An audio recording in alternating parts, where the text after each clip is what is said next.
Hey there, Alex here. It's 2019 and the iPhone SE is almost 3 years old now. So why am I making a video about it again? Well, I miss it. Phones these days just keeps getting bigger and bigger. Even Sony's compact series isn't really that compact anymore. I miss being able to just chuck a phone into my pocket and forget about it. So I decided to use the iPhone SE again as my daily driver.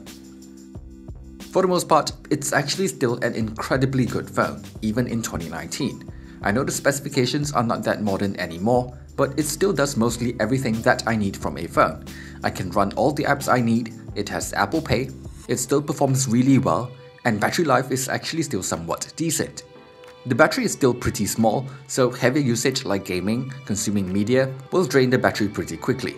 But for normal day-to-day use, most of the time I could get it to last a full day. The iOS 12 update has been great for the phone as well, and actually made the phone feel smoother than it did before. I have to give Apple credit here for their long software support and trying to extend the lifespan of these older devices. The smaller screen size is probably the biggest thing that I needed to get used to again coming from the Galaxy Note 9. Watching videos isn't that great of an experience and it can be a bit challenging to play games on it, but the screen itself still looks decent. There's no stereo speakers, but the speaker gets loud enough, and you do get a headphone jack still, something you can't get from newer iPhones. Having Touch ID is actually surprisingly nice for me too. While I find that Face ID is more convenient most of the time, using Apple Pay is still way easier with Touch ID. The camera is probably where you'll find yourself being a little more restricted, since it's not that hard to find budget Android phones with better camera these days.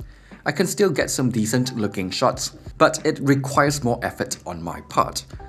The front camera is just not worth talking about since it's only 1.2 megapixel and falls apart in any sort of challenging lighting conditions. Despite all that, I've really enjoyed using the iPhone SE again. I personally don't consume that much media content on my phone.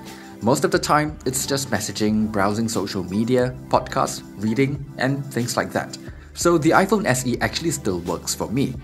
Because the phone is so small and easy to use with one hand, I actually found myself using it a little bit more than I normally would with a bigger phone. It's so much lighter and less tiring to use for longer periods of time, like reading an ebook for example.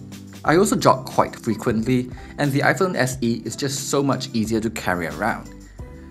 Using the iPhone SE in 2019 again makes me wish that Apple would make another small phone. You know, updated internals, Face ID, a bigger screen with thin bezels, maybe just a little bit bigger in body size like the first Moto X, and with the design language of the new iPad Pro. That would be my dream phone right there. But the chances of that happening are probably next to nothing, since I think most people do prefer slightly bigger screens these days. For anyone thinking about buying the iPhone SE today, let's face it, the decision to buy the iPhone SE or not is pretty simple. It's just down to how much you're willing to compromise to get this smaller form factor. If size is important enough to you, the other shortcomings of the phone probably won't matter. Even in terms of value for money, while the iPhone SE is the cheapest used iPhone that I think is still worth buying, it's not that good of a deal anymore since you can get the iPhone 6s or the iPhone 7 for just a little bit more and get so much more from those devices in return. Unless you're looking for the cheapest new iPhone, then maybe the iPhone SE could still be a good option, since I've seen them on sale at expenses for a relatively decent price.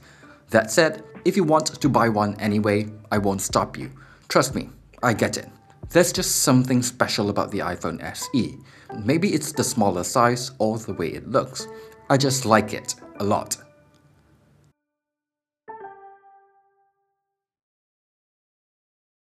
Thanks for watching this video. If you've enjoyed it, be sure to leave a like and subscribe to the channel for more content in the future. Thanks again, and see you guys on the next one.